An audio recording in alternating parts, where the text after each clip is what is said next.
میگیریم. سلام عرض ادب خدمت دوستان عزیز. برای برش سرامیک‌های بد برش، سرامیک‌های قطر بالای 12 میل دارن و نمیبرن، برششون با قواره بر در نمیاد. با قواره بر یه برش قواره بری میزنیم، بعد یه برش با سنگ فرز یا مینی فرز دقیقاً همون قد همون اندازه ولی پشت سرامیک میزنیم. بعد برای اینکه راحت دیگه تیکه هامو در بریم،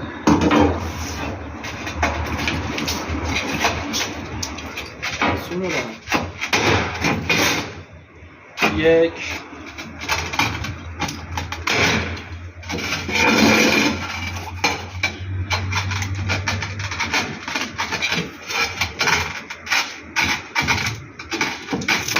این هم سه آخرش قد در میاد.